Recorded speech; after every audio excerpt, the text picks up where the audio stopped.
Hey guys, I hope you all are doing good. So this is part first of the Information Technology Act. It contains chapter 2 and 3. I am working on the other parts as well, but for that you first have to tell me in the comment section below that you are able to understand the explanation, and if you are, then only I'll upload the other parts, or otherwise not. Okay, so let's save each other time, and if you find it relevant, do mention it in the comment section below, so that I'll be prompted to make other parts as well, right? All the best. Chapter 2 digital signature and electronic signature. Chapter 2 में आपके 2 sections ही हैं। Third section it says authentication of electronic records. तो हम यहाँ पे देखते हैं कि इलेक्ट्रॉनिक रिकॉर्ड को कौन ऑथेंटिकेट कर सकता है, कैसे इफ़ेक्ट में आएगा, और कैसे किया जाता है, प्रोसेस क्या है। ठीक है। Subject to the provisions of this section, any subscriber may authenticate an electronic record by affixing his digital signature. कोई भी सब्सक्राइबर अपनी डिजिटल सिग्नेचर को अफिक्स करके इलेक्ट्रॉनिक रिकॉर्ड पे उसको ऑथेंटिकेट कर सकता है। यहाँ पे 3 टर्म्स हैं, subscriber, electronic record and digital signature. Subscriber का मतलब है 2ZG में डिफ़ाइन है, वो कोई भी आदमी जिसको इलेक्ट्रॉनिक सिग्नेचर सर्टिफिकेट इशू किया गया है वो होता है सब्सक्राइबर। इलेक्ट्रॉनिक रिकॉर्ड क्या होता है, 2T में इलेक्ट्रॉनिक रिकॉर्ड डिफाइंड है, डेटा रिकॉर्ड और डेटा जनरेटेड, इमेज और sound stored, received, sent in electronic form, और माइक्रोफिल्म और कंप्यूटर जनरेटेड माइक्रोफिश। ठीक है। डिजिटल, अब आपको इसको डेफिनेशन को लिटरली याद करने की ज़रूरत नहीं है, पूरा वर्बैटिम करने की ज़रूरत नहीं है, थोड़ा रेफरेंस रखिए, क्योंकि आपका अगर ऑप्शन होता है, आपको क्वेश्चन जब आएगा तो ऑप्शन में आपको डेफिनेशन दी होंगी, तो आप कीवर्ड्स थोड़ा दिमाग में रखिए और उसी को देख के आप लगा दीजिए। ठीक है, आंसर, करेक्ट आंसर जो भी है। और सेक्शन नंबर याद रखना इंपॉर्टेंट है। नाउ डिजिटल सिग्नेचर क्या होता है, तो it has been defined under section 2P। तो digital signature means authentication of an electronic record by a subscriber by means of an electronic method or procedure in accordance with the provisions of section 3। Digital signature का मतलब होता है authenticate करना electronic record को subscriber के द्वारा उन methods या ऑफ इलेक्ट्रॉनिक मेथड्स, ठीक है, मीन्स ऑफ इलेक्ट्रॉनिक मेथड्स और प्रोसीजर जो सेक्शन 3 में प्रोवाइडेड है। सेक्शन 3 में अब क्या मेथड प्रोवाइडेड है, तो पहला हमने देख लिया क्या है, subject to the provisions of the section, any subscriber, कोई भी सब्सक्राइबर ऑथेंटिकेट कर सकता है अपनी डिजिटल सिग्नेचर अफिक्स करके इलेक्ट्रॉनिक रिकॉर्ड पे। सेकंड कहता है subsection, the authentication of the electronic record shall be effected by asymmetric crypto system and hash function which envelop and transform initial record into another electronic record. अब इसको समझने के लिए हम छोटा सा एक डायग्राम देख लेते हैं, पर उससे पहले हम देख लेते हैं हैश फंक्शन क्या होता है। Hash function means an algorithm mapping or translation of one sequence of bits into another, generally smaller set known as hash result, such that an electronic record yields the same hash result every time the algorithm is executed. तो एक ये hash function आपका क्या होता है, एक algorithm mapping है, या फिर आप ट्रांसलेशन कह सकते हैं। एक सीक्वेंस ऑफ बिट्स को, बिट्स एंड बाइट्स में कंप्यूटर बात करता है, हमें पता ही है, 0 0 1, ठीक है, this is the language of the computer. तो एक सीक्वेंस ऑफ बिट्स को दूसरे सीक्वेंस में बदलता है हैश फंक्शन, ठीक है, और वो जो दूसरा सीक्वेंस बदला गया है वो जनरली क्या होगा, that would be smaller than the earlier one, और उस स्मॉलर सेट को क्या कहेंगे हम, हैश रिजल्ट कहेंगे। और ये जो कन्वर्जन हो रहा है वो इस तरह से किया जाता है कि जो इलेक्ट्रॉनिक रिकॉर्ड है वो हर बार एल्गोरिदम को जब एग्जीक्यूट किया जाए तो सेम रिजल्ट प्रोड्यूस करे, ठीक है, with same electronic record as it input, making it compulsory infeasible. ठीक है, अब एक बार हम मैप देख लेंगे तो हमें समझ में आ जाएगा कि how this algorithm works. Okay, so let's suppose we have a signer here, ठीक है, you are the person who is sending me a document with a digital signature. आपने डेटा, डिजिटल सिग्नेचर अफिक्स किया data के ऊपर, आपने उसको send किया।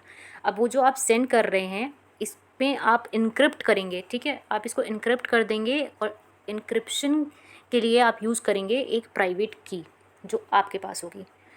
Digitally signed document है वो आपका लॉग्ड होता है, प्राइवेट की के थ्रू लॉक किया जाता है, वो सेंड किया गया, फिर उसके बाद उस पर हैश एल्गोरिदम, जब सेंड हो गया वो, तो उस पर हैश एल्गोरिदम लगाए गए, मतलब उसको उस एक सीक्वेंस ऑफ बिट्स को चेंज किया गया दूसरे सीक्वेंस में, और वो सीक्वेंस जो चेंज होकर आया है उसको कौन ओपन कर सकता है, उसको ओपन कर सकती है पब्लिक की, that is available with the receiver. Let's suppose it is me. So you sended me a document with a digital signature that is logged. There is certain set of algorithm. It's kind of a password you can say, but in the language of the computer. उसको lock करके आपने भेजा, उसमें algorithms apply किए गए, computer generated, this is all electronically generated, you have to do nothing. Then I have another key available with me. I use that key and then that key generated the document that you had sent. और ये जो private की है, जो private की से जो encryption किया गया है, ये प्राइवेट और पब्लिक की दो सेट में काम करती है. ठीक है, अगर आपके पास प्राइवेट की, एक प्राइवेट की आपके पास होगी और पब्लिक की मेरे पास होगी, दोनों की अलग अलग वैल्यूज़ हैं, और जब उन दोनों को मैच किया जाएगा तो they should conquer with each other. ठीक है, signature is valid if two hash values match, right. So this की, this key has another value, this private key has another value, but they are set, they are interlinked together, and when they match together, then it opens the document. So now when it is available with me and I have the public key with me, I can open that document. Okay, I hope you get it. If you do not get it, then please do let me know. I will try to explain it in more simpler form. Okay, but here's my honest suggestion. इस पर आपको ज़्यादा time invest करने की ज़रूरत है नहीं, इतना डिटेल में वो लोग नहीं पूछते हैं. आपका इलेक्ट्रॉनिक डिपार्टमेंट का एग्ज़ाम नहीं हो रहा है, CBI का एग्ज़ाम है. You just need to know the common terms and common meaning of it. Okay, इस ज़्यादा आपको उस पर PhD करने की there is no need. Now third subsection says any person by use of public key of the subscriber can verify the electronic record. So electronic record जैसे हमने देखा कि public key आपके पास है, ये मेरे पास है, तो आपने मुझे जो डॉक्यूमेंट भेजा है, आपने प्राइवेट की से उसको इनक्रिप्ट किया है, मैंने पब्लिक की उसमें लगा के उसको डीक्रिप्ट कर लिया है, और वेरीफाई हो गया है कि इलेक्ट्रॉनिक रिकॉर्ड जेन्युइन है, उसके साथ कोई छेड़छाड़ नहीं हुई है, और वो ऑथेंटिकेटेड है. The private key and the public key are unique to the subscriber and constitute a functioning key pair. This is the term, this is the correct term, functioning key pair. So these public and private keys are in pair. Okay, and ये unique होती हैं. मेरे digital signature के लिए एक मुझे special की दी जाएगी. अगर आपने अपना डिजिटल सिग्नेचर बनवाया है तो आपको एक सेपरेट की दी जाएगी, और वो मैच नहीं करती हैं कभी भी. जैसे मेरा साइन अलग है, आपका साइन अलग है, सिमिलरली इसके केस में भी है कि आपका साइन, आपका डिजिटल सिग्नेचर अलग तरीके से इनक्रिप्टेड होगा, मेरा अलग फॉर्मेट में इनक्रिप्टेड होगा. ओके, now coming to section 3A, electronic signature. Notwithstanding anything contained in section 3 but subject to the provisions of subsection 2, a subscriber may authenticate any electronic record by such electronic signature or electronic authentication technique which is considered reliable and may be specified in the second schedule. तो किसी भी technique, जो भी reliable technique हो या फिर second schedule में mention हो कोई टेक्निक, उसके थ्रू, ठीक है, bye means of using that technique, एक सब्सक्राइबर जो है वो ऑथेंटिकेट कर सकता है इलेक्ट्रॉनिक रिकॉर्ड को. शेड्यूल पढ़ने की आपको ज़रूरत नहीं है, बस ये बात याद रखिए कि how you can authenticate an electronic record by the means of any method which is reliable and which is mention in the second schedule. So these two things, and यहाँ पे वर्ड यूज़ किया गया है, तो याद रखिएगा reliable भी होना चाहिए, और रिलायबल कब होगा, सेकेंड शेड्यूल में मेंशन होगा. Subsection 2 says that for the purpose of this section, any electronic signature, electronic authentication technique shall be considered reliable. First, the signature creation data, authentication data within the context in which they are used, linked to the signatory as the case may be, authenticator and to no other person. जो signature creation data है या authentication data है, वो सिर्फ authenticator से linked है. No third party is involved in that. मतलब कोई cookies attached नहीं है, in simple term, अगर आप layman language में समझें इस चीज़ को. ठीक है. B, the signature creation data or authentication data were at the time of signing under the control of the signatory as the case may be. The authenticator, जो signature creation data था, authentication data था, वो किसके control में था, जिसने sign किया है, जिसने डिजिटल सिग्नेचर अपना अफिक्स किया है, उसके कंट्रोल में था. The authenticator and of no other person. No other person. Okay, control किसका है उस सिग्नेचर पे, आपका खुद का कंट्रोल है. Any alteration to the electronic signature made after affixing such signature is detectable. ऐसा सिग्नेचर, मतलब रिलायबल, आप जो मीन्स यूज़ कर रहे हो अफिक्स करने के लिए, वो ऐसा रिलायबल सोर्स होना चाहिए कि अगर मान लें आपके सिग्नेचर के साथ, आपके डेटा के साथ, while it has been in transmission, छेड़छाड़ होती है कोई, तो उसको डिटेक्ट किया जा सके. ठीक है, मतलब आपके कंप्यूटर में, let's suppose for example computer में वायरस आ रहा है, तो आपका एंटीवायरस ऐसा नहीं होना चाहिए कि वो डिटेक्ट ही ना कर पाए. ठीक है, तो ऐसे रिलायबल सोर्स यूज़ करिए कि अगर आपने इनक्रिप्ट करके डेटा भेजा है और उसके साथ कोई छेड़छाड़ हो रही है, उसको मैनिपुलेट करने की कोशिश की जा रही है, तो वो उसको वेरीफाई कर सके. Now D, any alteration to the information made after its authentication by electronic signature is detectable. कोई भी ऑल्ट्रेशन अगर होती है, कोई भी इंफॉर्मेशन जो आपने इंफॉर्मेशन भेजी उसके साथ कोई ऑल्ट्रेशन होती है after its authentication by the electronic signature, वो डिटेक्टेबल होनी चाहिए। फर्स्ट में ऑल्ट्रेशन हो रही है after affixing such signature, and second में हो रही है ऑथेंटिकेट करने के बाद भी अगर कोई छेड़छाड़ हो रही है तो उसको डिटेक्ट किया जा सके। E is it fulfil such the condition, और कोई भी कंडीशन अगर प्रिस्क्राइब की गई है तो उसको वो फुलफिल करे। Now 3, 4, 5 are not important though, but एक बार हम रीड कर लेते हैं। Central government may prescribe the procedure for the purpose of ascertaining whether electronic signature is that of the person by whom it is purported to have been affixed or authenticated. यानी कि procedure जो है ascertain करने के लिए कि electronic signature जो है उसी आदमी का था जिससे पपोर्ट किया जा रहा था कि अफिक्स किया है उसने या ऑथेंटिकेट किया है उसने, उस चीज़ को एसरटेन करने के लिए, डिसाइड करने के लिए प्रोसीजर सेंट्रल गवर्नमेंट प्रिस्क्राइब कर सकती है कि क्या प्रोसीजर होगा। ठीक। Fourth, the central government may by notification of the official gazette add to or omit any electronic signature electronic authentication technique and the procedure for fixing such signature from the second schedule. Second schedule में list of methods बताए गए हैं electronic signature fix करने के लिए, और authentication technique बताई गई हैं, क्या क्या रिलायबल टेक्निक्स हैं, और सेंट्रल गवर्नमेंट अगर चाहे तो उसमें से किसी को भी ओमिट कर सकती है। Provided that no electronic signature authentication technique shall be specified in the second schedule unless such signature और टेक्निक इज़ रिलायबल। जब तक वो रिलायबल नहीं है तो सेकेंड शेड्यूल में मेंशन नहीं की जाएगी, और अगर सेकेंड शेड्यूल में मेंशन है तो सेंट्रल गवर्नमेंट अगर चाहे तो उसको ओमिट कर सकती है। Every notification issued under subsection 4 shall be laid before each house of parliament. Now, before starting chapter 3, I want to make one thing clear that IT Act is a very technical act and it has a lot of technical terms.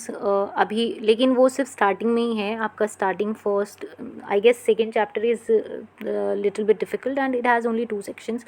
आप उसको 1-2 बार पढ़ेंगे ना तो you will easily understand it. And even if you don't understand it, try to learn the keywords. ठीक है, exam में mostly आपका focus जो है वो ऑफेंसेस पे ही रहेगा, but then we will study everything because we never know what kind of paper pattern they will make, right? And around 8 to 10 questions will be asked from ID Act as far as I know. तो इसलिए ज़रूरी है कि इसको cover करना ज़रूरी है, आप छोड़ नहीं सकते हो, but then do not need to stress. ठीक है, there is no need to stress, take it easy and keywords याद करिए, कुछ इंपॉर्टेंट सेक्शंस हैं उन पे फोकस करिए आप, और you will crack it. Okay, so chapter 3 electronic governance. Now section 4 legal recognition of electronic records. Where any law provides information, other matters shall be in writing or in the typewritten or printed form. Please read it yourself. Okay, इसमें लिखा क्या है मैं आपको समझा देती हूँ कि साफ इसमें ये बात कही गई है कि किसी भी लॉ में अगर ये कहा गया है कि कोई भी इंफॉर्मेशन या फिर मैटर राइटिंग में होना चाहिए या फिर टाइप रिटन या प्रिंटेड फॉर्म में होना चाहिए, तो इस बात से कोई फ़र्क नहीं पड़ता है कि उस एक्ट में क्या लिखा गया है। Non obstante clause is here notwithstanding anything contained in such law. अगर वो डॉक्यूमेंट, अगर वो इंफॉर्मेशन जो राइटिंग में रिक्वायर्ड है बाय लॉ, अगर वो इलेक्ट्रॉनिक फॉर्म में है और एक्सेसिबल है, यूजेबल है सब्सिक्वेंट रेफरेंस के लिए, तो उसको हम ये मानेंगे कि वो एक्सेप्टेबल है। ठीक है, उसे रिटन फॉर्म में कंसीडर कर लिया जाएगा। एज इन आप ये समझ लीजिए कि उसको रिटन फॉर्म में मान लिया जाएगा कि वो रिटन फॉर्म में है। ठीक है, so section 4 is basically saying कि कहीं पर भी अगर किसी भी एक्ट में ये मेंशन है कि कोई भी चीज़, कोई भी इंफॉर्मेशन, कोई भी मैटर रिटन फॉर्म में होना चाहिए और वो इलेक्ट्रॉनिक फॉर्म में अगर अवेलेबल है तो वो भी एक्सेप्टेबल है, उसकी भी वैल्यू उतनी ही होगी जितनी रिटन फॉर्म में उसकी वैल्यू होगी। Okay, section 5 legal recognition of electronic signature. अब कहीं भी अगर इसका सेक्शन एक बार पढ़ ज़रूर लीजिएगा, that is very important. Okay, but हम यहाँ पर सिर्फ ट्रांसलेट ही करते हैं because that will save a lot of time of hours and time is very important. Now legal recognition of electronic signature, तो जैसे कि हमने ऊपर देखा कि इंफॉर्मेशन या फिर कोई भी मैटर जो राइटिंग में रिक्वायर्ड है, अगर वो इलेक्ट्रॉनिक रिकॉर्ड में अवेलेबल है और एक्सेसिबल और यूजेबल है सब्सिक्वेंट रेफरेंस पे, तो हम उसको रिटन फॉर्म में इलेक्ट्रॉनिक फॉर्म में भी एक्सेप्ट कर लेंगे और उसकी सेम वैल्यू होगी, और उस एक्ट में, जिस भी एक्ट में रिटन फॉर्म में डॉक्यूमेंट रिक्वायर्ड हो, मैंडेटरी होने की बात की जा रही है, उसमें कुछ भी लिखा हो उसे हमें मतलब नहीं है, ठीक है, ओवरराइड करेगा आईटी एक्ट उसको। और यही सिमिलर केस होगा आपका सिग्नेचर के साथ, कि अगर कहीं पे लिखा हुआ है कि ऑथेंटिकेट करना है किसी डॉक्यूमेंट को, किसी मैटर को, किसी इन्फॉर्मेशन को, अगर सिग्नेचर के साथ ऑथेंटिकेट करना है किसी पर्सन की, और उस डॉक्यूमेंट को इलेक्ट्रॉनिक सिग्नेचर के साथ अगर ऑथेंटिकेट किया गया है, तो वो मान लिया जाएगा कि वो सिग्नेचर है, ठीक है। That means a written document in written form is equivalent to electronic record, signature in handwritten form is equivalent to electronic signature. Now signed, explanation में इन्होंने बोल दिया है कि साइंड जब वर्ड हमने यूज़ किया है यहाँ पर, वो ग्रामेटिकल वेरिएशंस, कॉग्निट एक्सप्रेशंस को इंक्लूड करेगा, यानी कि अगर हैंड रिटन सिग्नेचर भी है या मार्क है कोई on any document expression, that will be included. Now section 6 says that use of electronic records and electronic signature in government and its agencies. So where any law provides for the filing of any form, application, or the documents within any office, authority, body, or agency controlled by the appropriate government in particular manner, issue or grant license, permit, sanction, approval by whatever name called in particular manner, the receipt and the payment of money in a particular manner, then notwithstanding anything contained in any other law for the timing and force, such requirement shall be deemed to have been satisfied if such filing, issue, grant, receipt or payment, as the case may be, is effected by means of such electronic form. जैसे आप ने I don't know, जो freshers हैं they must not be aware, but जो लोग काफ़ी time से form भरते चले आ रहे हैं या पहले भी किया है, पुराने लोग हैं, तो अब सब कुछ इलेक्ट्रॉनिक हो गया है। आप कॉलेज में एडमिशन लीजिए, आपको ऑनलाइन फॉर्म भरना है, आप किसी वैकेंसी के लिए अप्लाई करें, आपको ऑनलाइन फॉर्म भरना है। पहले आपको फॉर्म लेना पड़ता था, आपको जाना पड़ता था, आपको कमीशन में किसी अप्लाई कर रहे हो, आप हाई कोर्ट में अप्लाई कर रहे हो, ठीक है, आपको जाके फॉर्म कलेक्ट करना पड़ता था, उसको हैंड रिटन भरना होता था, फिर उसको सिग्नेचर फिक्स करना होता था, और फिर उसके बाद साइन करना होता था, फिर उसके बाद आप उसको सबमिट करते थे। और जो ऑफिस में जो भी काम होता था वो सब हैंड रिटन होता था, सारे हैंड रिटन डॉक्यूमेंट्स में देने होते थे। Handwritten not, I am not saying as in कि सब हाथ से लिखा जाता था, वो प्रिंट आउट निकाल के भी आप उसको सिग्नेचर करना ज़रूरी है, उस पर फिक्स करना ज़रूरी है, ठीक है। There was no concept like digital signature, digital signature certificate, these things are very new, you can say, okay. So section 6 कहता है कि अगर कहीं पे भी ऐसा लिखा हुआ है कि कोई भी form, application, documents office, authority, body of agency of appropriate government अगर मेंटेन कर रही है और वो लिखा हुआ है, या फिर लाइसेंस आपका हो गया, परमिट हो गया, सैंक्शन हो गया, all these documents can be issued in electronic form now, okay, and they will be valid and acceptable, like for example Aadhaar card, okay, so you do not need to have that Aadhaar card with yourself, आप उसको electronic form में भी दिखा सकते हो, it will be valid. What is relevant is that Aadhaar card number is relevant, right? So you can show it in the electronic form and that would be very much acceptable. So ये requirement जो है वो written form में होने की, यानी physical उसका होने की रिक्वायरमेंट को ये नेगेट कर रहा है, okay. So if these things are in electronic form, they are well and good acceptable. The appropriate government may, for the purpose of subsection 1 by rules prescribe the manner format in which electronic record should be filed, created or issued. अब appropriate government जो है वो बताएगी कि किस manner में, किस format में electronic records फाइल किए जाएंगे, क्रिएट किए जाएंगे या इशू किए जाएंगे, और उसी मैनर में आपको करना है. Manner or method of payment of any fee or charge for filing, creation or issue any electronic record under clause A. Issue और जो भी उस इलेक्ट्रॉनिक रिकॉर्ड को जनरेट करने के लिए, फाइल करने के लिए जो भी आपकी फ़ीस लगती है वो भी बता दी जाएगी. आप कोई भी कॉम्पिटिटिव एग्ज़ाम के लिए आप फॉर्म भर रहे हैं, आप इलेक्ट्रॉनिक फॉर्म भरते हैं, लेकिन आपको पेमेंट देना पड़ता है, not only for the fees, but अगर आप मान लीजिए किसी बैंक का कार्ड यूज़ कर रहे हैं, let's suppose you are using SBI bank card for the payment, then you have to, apart from paying that form charges, you have to pay the fee to that bank for the services that it is rendering to you, right? Now section 6A, delivery of services by service provider. तो service provider के लिए जब वो delivery कर रहे हैं services की, तब क्या सिनेरियो होगा. Appropriate government may, purpose of this chapter, efficient delivery services, public electronic means authorize efficient delivery services, public electronic means authorized by order service provider to set up, maintain, upgrade computerized facilities and perform. Delivery के लिए services की delivery के लिए public को electronic means के through authorise कर सकती है अप्रोप्रिएट गवर्नमेंट किसी भी सर्विस प्रोवाइडर को कि भाई आप मेंटेन करिए, आप अपग्रेड करिए कंप्यूटराइज्ड फैसिलिटीज़ और परफॉर्म करिए सच अदर सर्विसेज जो भी स्पेसिफाइड हैं, जैसे हमने देखा है कॉमन सर्विसेज सेंटर्स बने हुए हैं, ठीक है। So efficient delivery of services to the public through electronic means, उसके लिए आप किसी भी सर्विस प्रोवाइडर को ऑथराइज़ कर सकती है, सेटअप कर सकती है अप्रोप्रिएट गवर्नमेंट, ठीक है। मेंटेन करिए, अपग्रेड करिए computerize facilities. These sections are not important from examination point of view, but as I said, we do not want to take any chance, that's why we are reading it. Explanation for the purpose of this section, service provider so authorized includes any individual service provider में कौन कौन आएगा, कोई भी individual person हो सकता है, private agency हो सकती है, प्राइवेट कंपनी हो सकती है, पार्टनरशिप फर्म हो सकता है, सोल प्रोप्राइटर फर्म हो सकती है, सच अदर बॉडी और agency. Let's for example say if we want to make our Aadhaar card, okay, so we have centers in our areas where you can go and there are people and they are individually doing this task, and they have taken the government has authorized them to prepare that data, और वो आपको आधार card दे देते हैं बना के, right.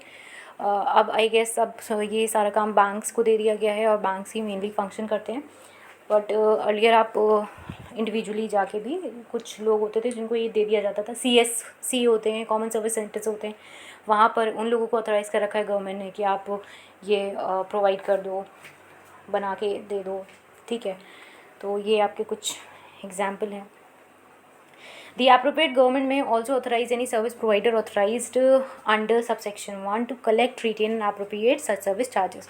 अब जाहिर सी बात है सर्विस प्रोवाइड कर रहे हैं तो सर्विस चार्जेस भी लेंगे, और गवर्नमेंट आपकी डिसाइड कर देती है these are the charges that you can take, और वो आपसे ले लेते हैं, okay.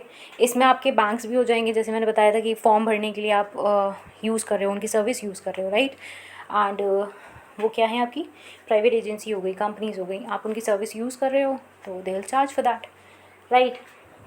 Subject to the provisions of subsection 2, appropriate government authorized service provider to collect, retain and appropriate service charges allow कर सकती है, ऑथराइज़ कर सकती है सर्विस प्रोवाइडर को आप कलेक्ट करिए, रिटेन करिए appropriate service charges.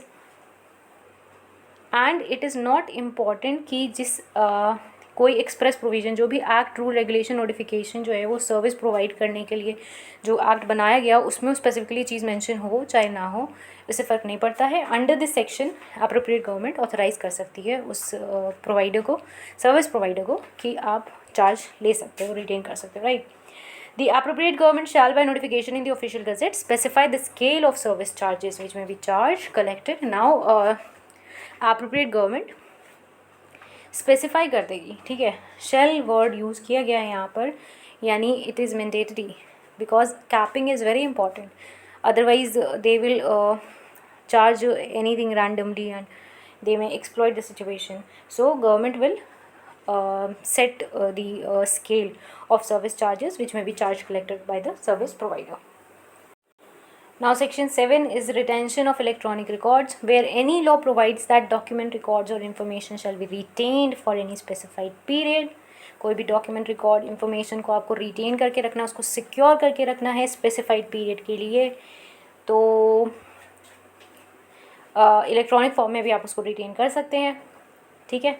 If information content remains accessible so as to be, कब आप इन इलेक्ट्रॉनिक फॉर्म में भी उसको रिटेन करके रख सकते हो, अगर इंफॉर्मेशन जो है जो content therein remains accessible, वो एक्सेसिबल होनी चाहिए, एक्सेसिबल मैनर में होनी चाहिए, और सब्सिक्वेंट जब भी मतलब सब्सिक्वेंटली रेफर किया जाए कि ठीक है we need this data, then you should have it saved properly so that you can give it to the authority whoever is asking for it और द गवर्नमेंट और एनीबडी, राइट।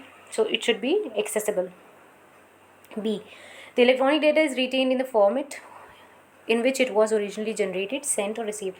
जिस format में उसको ओरिजिनली जनरेट किया गया था, भेजा गया था, रिसीव किया गया था, उसी फॉर्मेट में उसको आपको रिटेन करके रखना है. डेमॉन्स्ट्रेटेड टू रिप्रेजेंट एक्यूरेटली, ताकि और इन अ फॉर्मेट, उस फॉर्मेट में जिसमें वो डेमॉन्स्ट्रेट कर सके एक्यूरेटली कि ओरिजिनली क्या इन्फॉर्मेशन जनरेट, सेंट या रिसीव की गई थी, ठीक है, in such manner. C. Details which will facilitate the identification of the origin. वो डिटेल्स उसमें इलेक्ट्रॉनिक रिकॉर्ड में सिक्योर रहे जो फैसिलिटेट कर सकें कि identification about the origin, destination, date, time, dispatch, receipt of such electronic record, provided that this clause does not apply to any information which is automatically generated solely for the purpose of enabling an electronic record to be dispatched or received. Leave it not important. Nothing in this section shall apply to any law that expressly provides for the retention of document electronic records information in the form of electronic records. Now nothing in this section shall apply to any law. कोई भी law अगर expressly कहता है कि retention of document record information electronic record की form में ही करनी है आपको record, there is no other means, देन ये लॉ का एप्लीकेबल नहीं हो, मतलब ये सेक्शन एप्लीकेबल, ठीक है। तो मतलब कहने का ये है कि अगर इलेक्ट्रॉनिक फॉर्म में भी आप रिकॉर्ड कर रहे हो अदरवाइज़ किसी डॉक्यूमेंट को, तो ये 3 कंडीशंस उसको सेटिस्फाई करनी है। लेकिन अगर कोई लॉ ये कहता है कि उसको इलेक्ट्रॉनिक फॉर्म में ही मेंटेन करना है, तो ये 3 कंडीशंस उस पर नहीं एप्लीकेबल हैं। Next is audit of document etcetera maintain in electronic form. This question was asked as far as I remember in the previous examination. Please उसको देख लीजिएगा एक बार। Where in any law for the time being in force there is a provision for audit of documents record or information. किसी भी law में audit of documents के लिए प्रोविजन है, रिकॉर्ड और इन्फॉर्मेशन, ठीक है। किसी भी डॉक्यूमेंट रिकॉर्ड इन्फॉर्मेशन की ऑडिट के लिए प्रोविजन है। That provision shall be applicable for audit of document record information process maintain in electronic form. किसी लॉ में लिखा हुआ है कि कोई भी आप अकाउंट बुक मेंटेन करते हो, कोई भी पेपर वर्क मेंटेन करते हो, उसको ऑडिट कर सकते हैं, गवर्नमेंट कर सकती है, प्राइवेट एजेंसी ऑथराइज ऑडिट करने के लिए ऑडिट कर सकती है। तो वो सिर्फ उसको ऑडिट नहीं कर सकती है, वो इलेक्ट्रॉनिक रिकॉर्ड्स अगर आप कोई मेंटेन कर रहे हैं रिलेटिंग टू दैट वर्क, उसको भी ऑडिट कर सकती है, ठीक है। This is basically expanding the scope. Now section 8, publication of rule regulations etcetera in electronic gadget. अब कोई भी रूल्स रेगुलेशंस, कोई भी नया ऑर्डर बनता है, लॉ बनता है, कोई नोटिफिकेशन आता है, यू नो दैट उसको गज़ेट में इशू करना ज़रूरी है, तभी वो इफ़ेक्ट में माना जाता है, ठीक है। और कब इफेक्ट में माना जाता है, जो date of issue of that gazette होती है। इस सेक्शन में कहा गया है कि इलेक्ट्रॉनिक गज़ेट में अगर इशू कर दिया गया है तब भी वो माना जाएगा, वो वैलिड होगा, ठीक है। Now the proviso attached to this section says that date of publication shall be deemed to be the date of the gazette which was first published in any form. जो डेट ऑफ पब्लिकेशन होगी, अगर वो gazette written form में आया है तो written form की date पहली डेट ऑफ पब्लिकेशन मानी जाएगी, पहले अगर रिटन फॉर्म में आया है।